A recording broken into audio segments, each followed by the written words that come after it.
Are you my daddy? A little girl asked the millionaire CEO. In the middle of the grand marble lobby, the words, soft, small, yet they echoed, louder than the sharp click of expensive heels, louder than the hum of elevators, louder than the endless rush of business. And just like that, the whole world stopped. Outside, the sky was gray, soft rain whispering against the tall glass building. Cars crawling through the city like tired beetles. People busy, lost in their lives. Inside, golden chandeliers glowed against polished floors. Suits brushed past in a flurry of power. Secretaries typed, phones buzzed. Elevators opened and closed like clockwork. But in that single moment, everything, everyone held their breath. She was small, just a tiny little girl, maybe 3, no older than 4. The curled golden brown hair framed her delicate face. Her cheeks were flushed pink from the cold, her coat a little too big. Sleeves covering her tiny hands, boots scuffed, scarf wrapped twice around her like a cozy shield. She stood on tiptoes, her small chin lifted, her soft gaze fixed on the towering man before her, Leas Cross, the youngest billionaire the city had ever known, CEO of Cross Enterprises, ruler of towering glass offices, feared in boardrooms, respected across continents. A man whose name could make industries tremble. His black-tailored suit looked like it had been stitched by the gods. His steel-gray tie sat perfectly aligned, not a hair out of place. His jaw sharp, his stare sharper. He was a man carved out of ambition, built for power, made to conquer. And yet, in front of this tiny girl, with her innocent, trembling voice, he blinked. "Are you my daddy?" she had asked, in the sweetest, most hopeful tone, like her little heart was waiting for magic to happen. Elias didn't respond. Not at first. His polished leather shoes stayed rooted, his coffee tumbler lowered. His phone slipped into his pocket without a word. For the first time in years, his mind didn't calculate numbers, didn't chase profits. It simply paused, because something about those eyes, those warm, brown, wide eyes, looked far too familiar. Seconds passed, or maybe hours.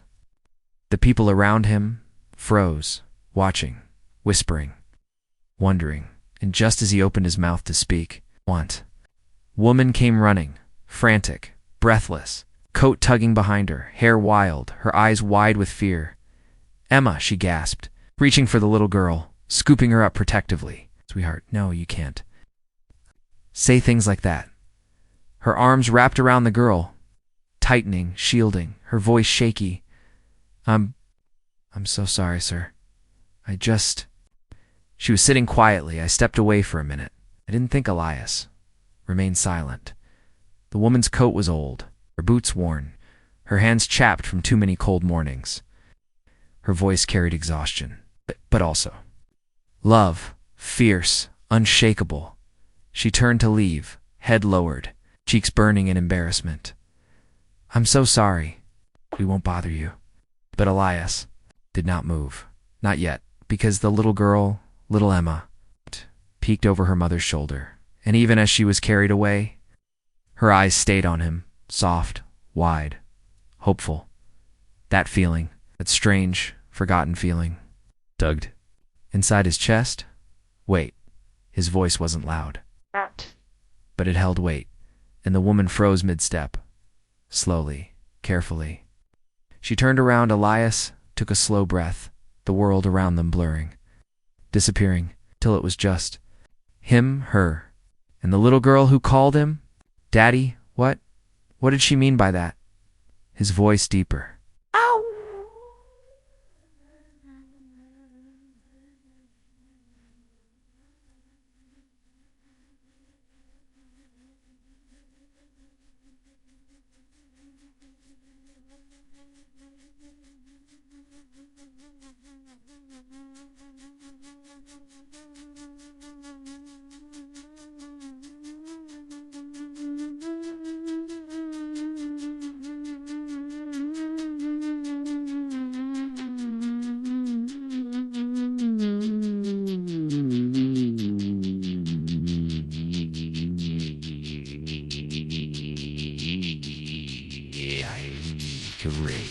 her lips trembling. Aye, she's just a baby, sir. Kids. They make up things. Ow. She sang, but the little girl, her tiny hands gripping the woman's coat, whispered again, her voice so soft, yet so sure. You look like my daddy. The words, wrapped around Elias like a quiet storm. Soft, but impossible to ignore. You look like my daddy. He stood there, rooted, heart thumping quietly, in a rhythm he hadn't heard in years. A rhythm, he thought, had vanished. Long, long ago. The woman's arms tightened protectively around the little girl, her gaze dropping, her lips pressing. Into a nervous line, she turned her body slightly, as if shielding her daughter from his sharp suit. From his cold world, Elias took a slow, measured breath. His mind wanted to retreat, to dismiss it, to turn, walk away, like always, but his feet didn't listen. Wait, his voice, softer now, not a command, more like a request. The woman paused, hesitant, then glanced up, her blue eyes wide, tired, scared, but honest. He took a step closer. In his world, people were polished, rehearsed. Everyone wanted something. Everyone smiled fake smiles, spoke in rehearsed tones. But she looked real. Her coat was old, but clean. Her cheeks flushed, her boots soaked from the rain, and in her tiredness there was a quiet strength, a warmth, something gentle. Something. Human, what's your name? Elias asked, voice low, curious now. Not corporate, not cold, she hesitated, clutching her daughter. Then, after a small breath, she whispered, I'm Lila. And this is Emma.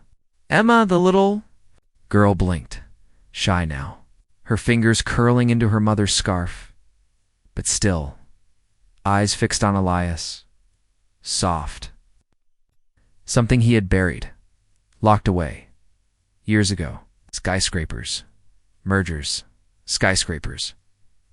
Lila, Elias spoke, testing her name on his tongue. Why did she call me Daddy?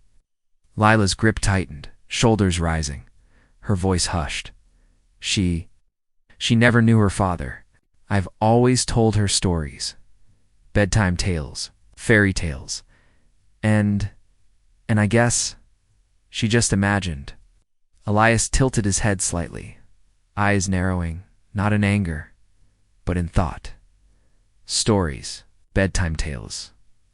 A little girl, dreaming, about a father, and somehow, seeing.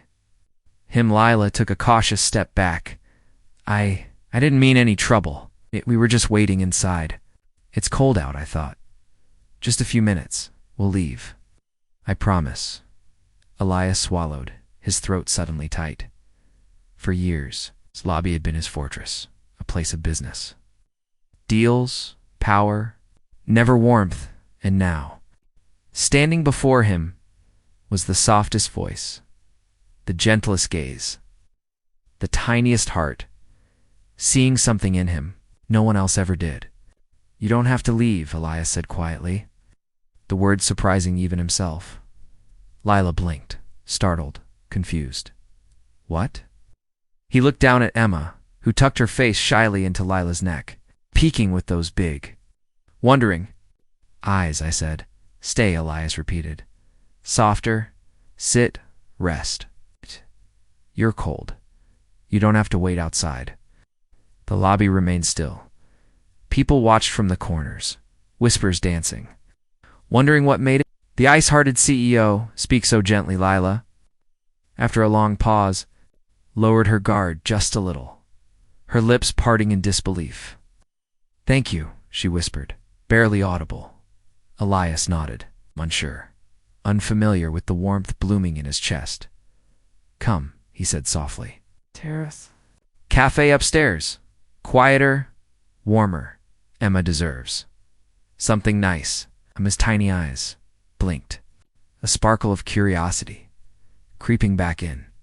And just like that, the cold, golden lobby It didn't feel so cold anymore. Elias found himself doing something wildly unfamiliar.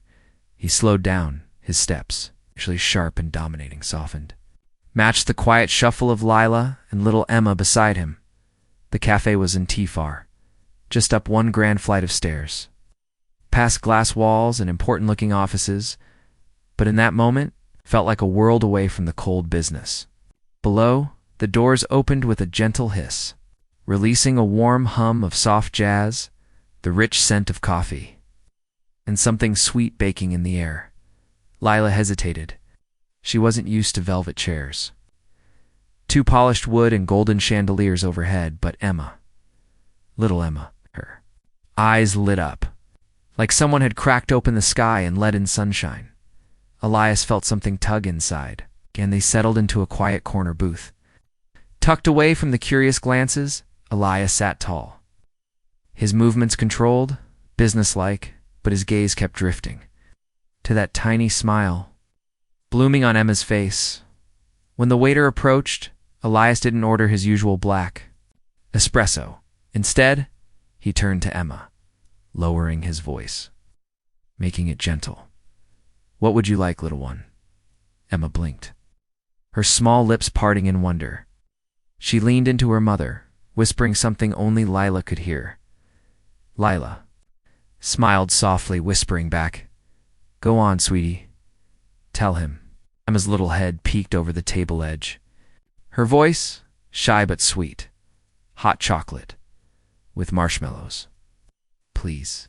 Elias nodded once, a rare softness touching his features. "Hot chocolate, with extra marshmallows," he said to the waiter, then glanced back at Lila. "And for you?" Lila hesitated, unsure.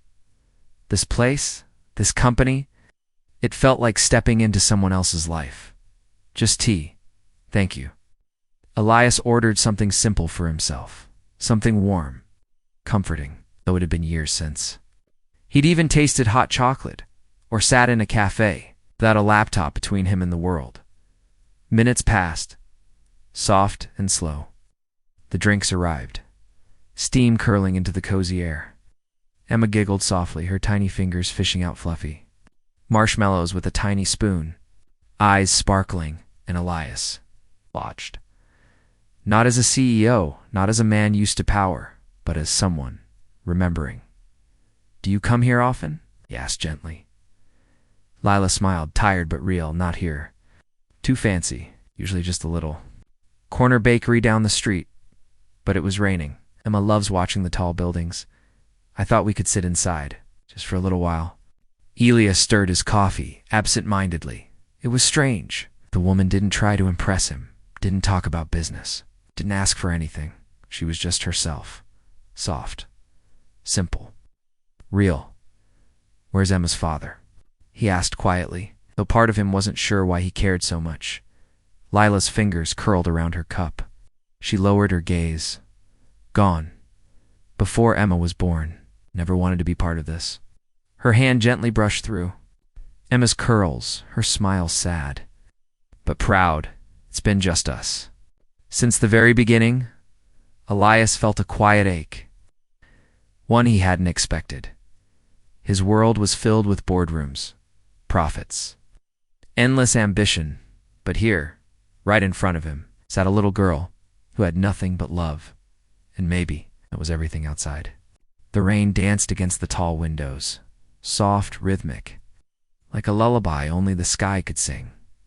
Inside, warmth settled, not just from the drinks, but from something deeper, something that lingered between their quiet smiles. And gentle glances. Emma, little Emma, dipped her marshmallows into the chocolate, licking the spoon, her tiny boots swinging under the table. Lost in the moment, happy Elias watched, fascinated. How simple happiness could be. Lila's voice, soft, honest, drifted through the cozy air. "She always asks me about her daddy, what he looked like, if he was kind, if he ever held her." Elias swallowed in his chest. "And what do you tell her?" Lila's eyes flickered, her fingers tightening around the warm cup. "I tell her, maybe her daddy was busy. Maybe life took him far away, but he would have loved her. Known her. Her gaze lifted, her smile fragile, but full of quiet strength. I tell her, good daddies sometimes come back when you least expect them. Elias felt the words settle inside him, not loud, not demanding, but soft, deep, like waves gently reshaping the shore. Why me? His voice was barely above a whisper. Why did she choose me? She choose me.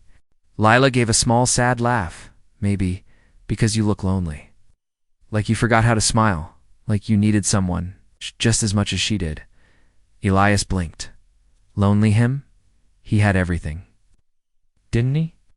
But as he glanced around, the polished tables, the gleaming glass, the thick watch strapped to his wrist, and then back at Emma's giggling eyes, Leela's soft smile, he realized it had been years since anyone spoke to him like a person, not a title. Years since anyone looked at him, without fear, without calculation, just with simple human kindness. Do you believe in second chances? Elias asked, his own voice sounding strange to his ears, softer, almost hopeful. Lila tilted her head, studying him, I believe. People find each other for a reason, sometimes in the strangest, quietest ways. Emma yawned, her little head leaning against her mother's side, tiny fingers curling into her scarf, her eyelids heavy. Leela pressed a gentle kiss to her hair, whispering, "It's been a long day. I should take her home." Elias felt something sink in his chest, a quiet, sudden fear of letting this moment slip away. He cleared his throat, nervous, unfamiliar territory. Do you have somewhere warm, safe to go? Lila blinked, her smile faltering. We manage. Small place, not much, but it's home. Elias pressed his palm against the smooth table, steadying himself, and in that soft, rainy afternoon, the first time in a long, long time, he didn't want to return to the coldness of business. He wanted to stay, to listen, to be human. Would you have dinner with me? The words left his lips, surprisingly gentle, sincere. Both of you. Leela's lips parted, eyes wide, her fingers tightening around Emma. Unsure, uncertain. Dinner. With him, the billionaire who ruled buildings, who never smiled, never cared, now sat before her, with warmth flickering in his voice. She blinked, her heart whispering to be careful, but her soul leaning toward something softer, something safer. Dinner? She asked quietly, her voice unsure, but her gaze filled with gentle wonder. Elias nodded. Slow, steady. Not business dinner, not fancy. Just a meal where people talk and laugh and feel normal for a while. Emma stirred, her head peeking up, her eyes brightening. Will there be pancakes? Elias chuckled, the sound, strange but comforting, escaping his chest like it hadn't in years. If you want pancakes, then yes, there will be pancakes. Lila's heart softened. Emma giggled. And for the first time, in what felt like forever, Elias smiled. Real. Warm. Smile. He stood, offering his hand, unsure, but willing. Leela looked down at Emma, whose small hand reached toward him, brave, trusting, full of innocent hope. Leela hesitated, just for a moment, and then placed Emma's tiny hand into his. Warmth met warmth, fingers curling gently, as if they belonged there, and so they walked. Through the grand lobby, heads turning, whispers rising. But Elias didn't care. For once, his world wasn't about power or wealth. It was about a little girl's smile and a woman's quiet strength. Outside, the rain had stopped, the clouds softening. Elias's private car waited, doors opening quietly, driver stunned to see his boss helping a small child inside, his hand resting protectively on the mother's back. As the car rolled through the sparkling streets, Emma leaned against Elias. Safe, content. Lila watched them quietly. Something healing inside her. Something waking inside. Him, that evening, was not about luxury. It was about pancakes with strawberries. Little giggles filling the air. Elias is burning toast but laughing. Lila teaching him how to pour syrup without making a mess. No phones, no boardrooms, no contracts. Just warmth. Simple, human. Warmth, and as Emma fell asleep, curled. Between them, on a soft couch, Lila whispered, "You. You don't seem like the man the world talks about." Elias looked down at the child, her tiny breath steady, and with a quiet smile replied, "Maybe I just forgot who I used to be. Maybe you're both helping me remember." It's the soft ticking of the clock, the gentle glow of the kitchen lights, the distant hum of a world that didn't matter anymore, surrounded them, like a peaceful cocoon. Elias leaned back on the couch, eyes resting on the little girl, peacefully dozing between them. Her tiny fists curled under her chin, long lashes resting softly on her cheeks. Safe, happy. Lila exhaled quietly, posture relaxing for the first time all day. She traced the rim of her mug with her fingertip, not quite believing. She was sitting here, in the heart of luxury, not as a maid, not as a struggling waitress, but as a guest, as something more. "You don't have to do all this," she whispered, a voice so quiet it barely reached him. "You don't have to pretend to be kind, just because Emma said those words." Elias turned his head, gaze calm, but honest. "I'm not pretending." Lila looked up, brows knit softly, skeptical, tired but curious. Elias swallowed, the words unfamiliar, but true. Maybe. I needed someone to remind me that there's more to life than climbing ladders, than chasing numbers. Lila smiled sadly. "You think a single night can change a man like you?" Elias let out a slow, amused breath. "Maybe. It's not just the night. Maybe it's the way Emma looks at me, like I'm more than who I've become, like I could be someone better." Lila's fingers stilled, her throat tightening. No one had ever spoken about her daughter like that. No one had ever looked at them without pity or charity or judgment. Just quiet acceptance, respect maybe, even something. "Gentler. I'm just a waitress," Lila murmured. "I don't have fancy degrees or powerful friends. Just bills, memories, and a little girl who dreams bigger than I ever could." Elias shifted slightly, voice calm. "I'm just a man who forgot how to dream until she asked me. Are you my daddy?" The words made them both fall quiet. He didn't mean it literally, but somehow it touched something deeper, like life was offering him a forgotten path, a path back to feeling, to caring, to family, to love. Lila blinked back, something warm in her eyes. Emma stirred gently, nestling closer. And Elias, for the first time in countless years, didn't feel alone. The quiet stretched between them, but it wasn't awkward. It was gentle, like the soft rhythm of waves brushing the shore, calm, steady, safe. Lila's fingers brushed through Emma's soft curls, her heart pulling, confused, overwhelmed. Yet, at peace, she had walked into that grand lobby, trying to escape the cold, and somehow ended up here, in warmth, in kindness, with a man who shouldn't have cared, but did. Ilya spoke first, his voice softer than she'd ever imagined a man like him could sound. "You don't have to go back tonight." Lila's head lifted, a little frown touching her brow.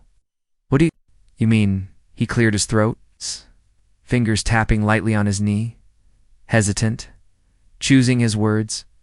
"Carefully, I have more than enough space. Too much, really. Several spare rooms. It's perfectly quiet, warm, safe. Could rest. You could rest. Just for tonight." Lila's lips parted, shocked, uncertain. She wasn't the type to accept charity. She'd fought, struggled, survived, never asking anyone for anything. But this didn't feel like charity. It felt like a hand reaching out. After too many years of walking alone, she glanced at Emma, fast asleep, her cheeks soft, her breathing slow. Her tiny fingers wrapped around the hem of Elias's expensive sleeve, as if she'd chosen him. "You don't even know us," Lila whispered, her voice trembling. Elias leaned forward, his expression quiet, honest. "I know enough to see. You've been carrying more than your share for far too long." Words reached places Lila thought no one would ever see. The late nights, the cold mornings, the endless juggling, the fears, the sacrifices. Her throat tightened, eyes burning. "Why are you doing this?" she asked, softly. "Why?" "Us." Elias looked down at the tiny girl, at her peaceful smile, her fragile trust, and then, slowly, met Lila's gaze. "Because maybe you're exactly who I've been waiting to find." The wind whispered softly against the tall windows, while inside, warmth gathered around them, quiet, safe, unspoken. Lila exhaled slowly, her heart battling two voices. One that screamed to be cautious, to protect herself, protect Emma. And another, softer voice that whispered trust. Just this once, Elias watched her, patiently, his features gentle, open. No force, no expectation, it's just a simple invitation. A quiet offer. To ease. For one night, Lila's fingers traced Emma's tiny knuckles, her own breath calming. And after a long pause, she nodded. Once, her lips curving into a fragile, grateful smile. "All right, just tonight," she whispered. Elias returned the smile, soft, genuine. "Tonight. And if you ever want to leave, you walk out. No questions asked." And Lila believed him. The suite was nothing short of magical. Soft cream walls, large open windows overlooking the glittering city, plush couches, cozy rugs, and a fireplace flickering low in the corner.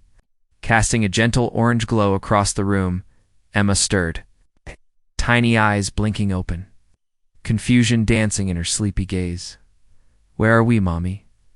Lila smiled, brushing her daughter's hair. "Somewhere warm, baby. Somewhere safe. Just for tonight." Elias crouched nearby, smile kind. "And there's a little surprise for you in the next room." Emma perked up, her little body waking with curious excitement. Elias opened the door to reveal a soft, cozy room, a bed with fluffy blankets, walls painted in soft colors, a window seat lined with books and little plush toys. It was a guest room, barely used, but tonight felt like it belonged to her. Emma gasped, eyes wide, wonder sparkling. "For me?" Elias chuckled. "Yes, for you. Yes, for you." The little girl hugged her mother tightly, her tiny voice sleepy but happy. "I like this place, Mommy." And for the first time in too long, Lila felt at peace. She tucked Emma into the soft blankets, kissed her forehead, whispered stories until little breaths evened out. And when she stepped back into the lounge, Elias had prepared 2 warm mugs of chamomile tea. They sat by the fireplace, soft crackles filling the silence. No questions, no judgments, just quiet understanding, quiet companionship. Lila glanced at him, her walls slowly, carefully, lowering.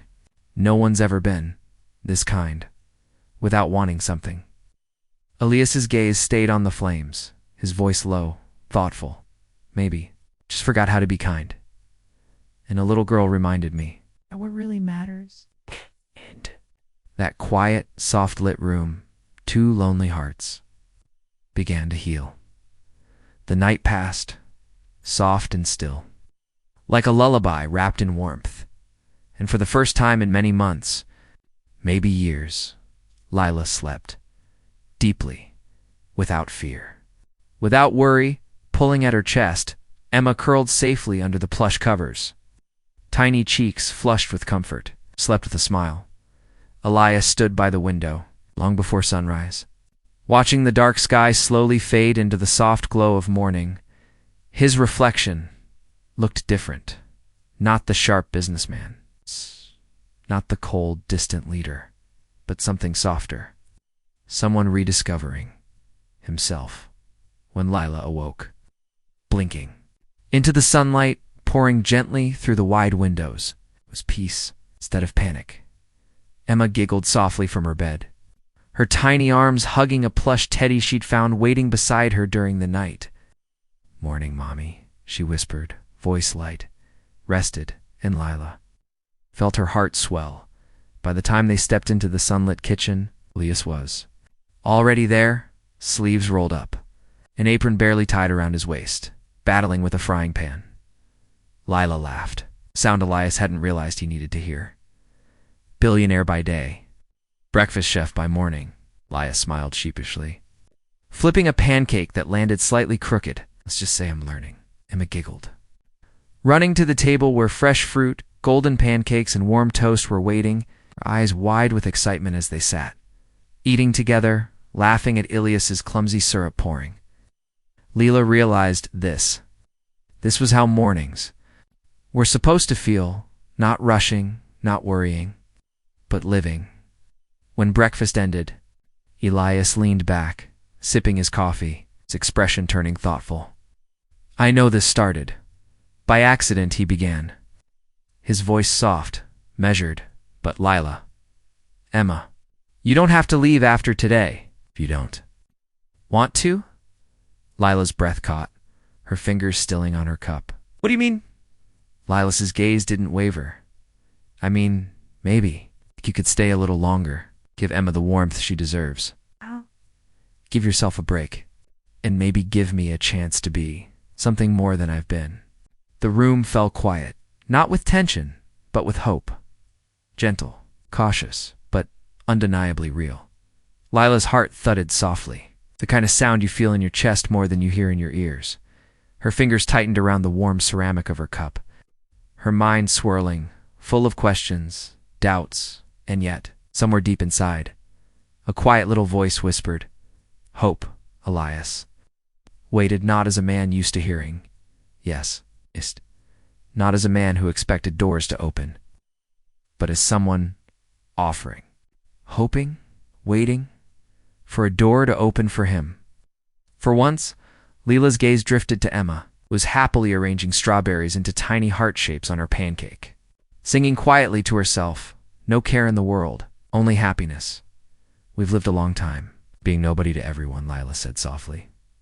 "And in just one day, you've been more than anyone's ever been to us." Elias leaned forward, his voice low, steady. "You are not nobody. You and Emma deserve more." Lila swallowed, emotions building in her chest. "But why us, Elias? You could have everything, anyone." His answer came without hesitation. Sincere, clear. "Because when Emma asked me, 'Are you my daddy?' something in me woke up, something I didn't know I had left." He glanced at the little girl, his smile, tender, quiet, and maybe. "I want to try, being someone's someone." Lila's walls, built strong over the years, started to tremble, not because she was weak, but because kindness, when it's real, softens even the hardest heart. Emma looked up, her little voice filling the sunny room. "Mommy, can we stay here? With Mr. Daddy?" Both adults froze, breath catching, eyes meeting, emotions rising. Lila blinked, blinking back tears she didn't realize had gathered. Elias felt a lump in his throat, warmth blooming where only cold ambition had lived before. Lila stood, walking over, scooping her daughter gently into her arms, her lips pressing to her forehead. "We'll stay. It's for a little while if it's okay." Elias smiled, soft, slow, genuine. It's more than okay." And just like that, the mansion, once a hollow fortress, became a home. Time moved differently.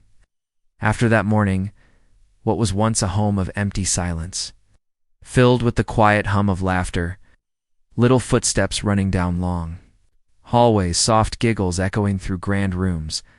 Elias found himself becoming someone new. His mornings no longer started with urgent phone calls, but with Emma knocking at his door, climbing into his lap.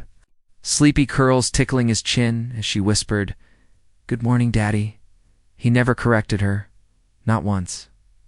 Lila remained cautious at first, watching, waiting, wondering if this kindness would disappear, like it always had. But days turned into weeks, and Elias never changed.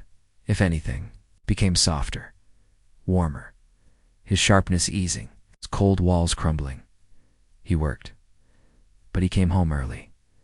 He took meetings, but he listened, really listened, especially when Emma ran to show him drawings, or when Leela softly told him about their day.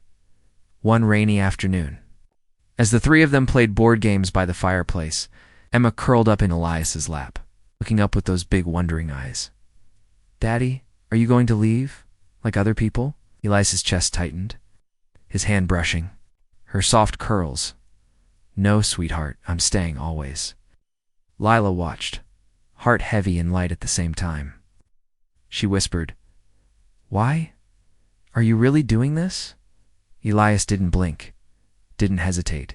"Because when you have everything but no one to come home to, you realize you actually have nothing." His hand gently squeezed Lila's. "And you and Emma gave me everything." And slowly, Lila stopped counting the days. Emma stopped asking why he was kind. And Elias stopped feeling empty. Seasons shifted softly, the air growing warmer, and the grand house, once cold and hollow, settled into something it had never been before home. The office staff whispered of changes. The ruthless CEO now smiled more, answered calls with calm patience, even took long lunches. And when asked why, he would only give a small smile and glance at the photo sitting quietly on his desk. Kima, her grin full of life, her little fingers clutching his tie. Lila beside her glowing in the golden sunset. One bright morning, Emma burst through the kitchen doors, her tiny boots tapping on the marble floors, curls bouncing. Lila followed, shaking her head with a smile. "Slow down, little storm cloud." Lila teased gently. Elias looked up from his coffee, warm amusement softening his sharp features. Emma ran straight to him, arms open. "Daddy, daddy, daddy." He caught her easily now, as if it had always been this way. He pressed a kiss to her forehead, his heart stretching wider than it ever had. Lila joined them at the table, her fingers tracing the rim of her teacup. Hesitant, thoughtful. "Need to ask you something," she said softly. Elias set Emma on his lap, his full attention turning to Lila. "Of course," Lila breathed in, deep, steadying herself. "Emma starts school soon. They'll ask about parents, paperwork, records. Would it be all right if she wrote your name?" Elias blinked. The world stilled. And then something inside him healed. His throat tightened. His chest ached. Wait. But it was the good kind. Kind that comes with belonging, he swallowed, voice thick. "It would be my honor," Emma beamed, throwing her tiny arms around him. Leela blinked away quiet tears, and Elias smiled, wider than ever before, as Emma whispered, "You are my daddy, for real now. You finally had what mattered most. Time. Move gently now." Gone were the rushed mornings filled with business calls. Gone were the lonely dinners, eaten in silence in their place. Slow breakfasts, with messy pancakes. Morning walks to the park. Tiny hands wrapped around his fingers, and evenings filled with giggles. Bedtime stories, and soft kisses on Emma's forehead. Lila smiled more, laughed more, her shoulders no longer carried invisible weights. Her nights were not haunted by fear of bills or loneliness. Elias made sure of it. He didn't shower them with cold gifts or hollow luxury. He gave them what neither had known before: safety, belonging, unconditional love. His home, transformed, A playroom full of Emma's favorite colors. A quiet reading corner where Lila could curl up for hours. A kitchen where burnt toast became their running joke. And pancake Sundays were tradition at work. Elias remained strong, focused, respected. But no longer cruel, he found balance. Learned the power of kindness, the beauty of slowing down. Boardrooms still heard his voice, but the halls of his home echoed louder, with Emma's laughter. Late one evening, after Emma fell asleep, cuddled up with her favorite bear, Leela and Elias sat quietly by the fireplace. Leela glanced at him, a soft, grateful smile on her lips. "You changed? More than I ever imagined." Elias's fingers brushed hers, his voice calm, certain. "No, you and Emma changed me. You saved me in ways I can't explain." Her head rested on his shoulder, his arm wrapping around her, pulling her closer, pulling her closer.